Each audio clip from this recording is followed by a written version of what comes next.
എൻ്റെയൊക്കെ ഒരു ധാരണ ഈ ചിപ്സ് ഉണ്ടാക്കാൻ വലിയ പണിയായിരുന്നു എന്നാണ്. ഞാൻ ഉണ്ടാക്കുന്നത് വരെയും ഞാൻ അങ്ങനെ തന്നെയാണ് വിചാരിച്ചിരുന്നത്. പക്ഷേ ഉണ്ടാക്കി നോക്കുമ്പോഴാണ് നമുക്കറിയുന്നത് ഇതൊക്കെ വളരെ എളുപ്പമാണ് ഉണ്ടാക്കാൻ. നമുക്ക് കടയിൽ നിന്നൊന്നും വാങ്ങിച്ച് വെറുതെ പൈസയും കളയണ്ട, നല്ല ഹെൽത്തി ആയിട്ട് വീട്ടിൽ തന്നെ ഉണ്ടാക്കി കഴിക്കുകയും ചെയ്യാം.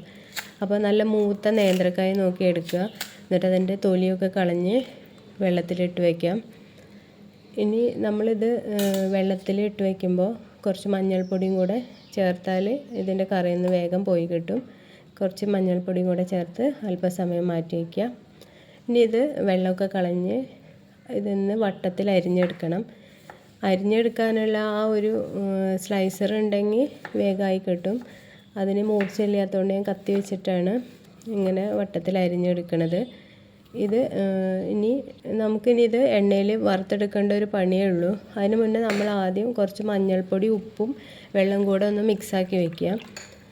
ഇത് അതിൽ ഒഴിക്കാനുള്ളതാണ്. അപ്പോൾ ഇനി എണ്ണ ചൂടായിട്ടുണ്ട്. അതിൽ നമ്മൾ നേരത്തെ തയ്യാറാക്കിയ ചിപ്സിൻ്റെ കഷ്ണങ്ങൾ ഇട്ട് കൊടുത്തിട്ട് ഒന്ന് ഫ്രൈ ചെയ്യുക. ഇത് നന്നായി മൂത്ത് വരുമ്പോൾ ഇതിനൊരു സൗണ്ട് വരും. അപ്പോൾ നമ്മൾ കുറച്ച് മഞ്ഞൾ വെള്ളം ഒഴിച്ച് കൊടുക്കാം, മഞ്ഞൾ ഉപ്പും ചേർത്ത വെള്ളം. എന്നിട്ട് വീണ്ടും അതിലെ വെള്ളമൊക്കെ വറ്റി നല്ല ക്രിസ്പി ആയിട്ടുള്ള സൗണ്ട് വരുമ്പോൾ നമുക്കിത് എണ്ണയിൽ നിന്ന് കോരിയെടുക്കാം. അപ്പോൾ അത്രയ്ക്ക് എളുപ്പമാണ്. നിങ്ങളും ഒന്ന് ട്രൈ ചെയ്ത് നോക്കുക. അപ്പോൾ താങ്ക് യു.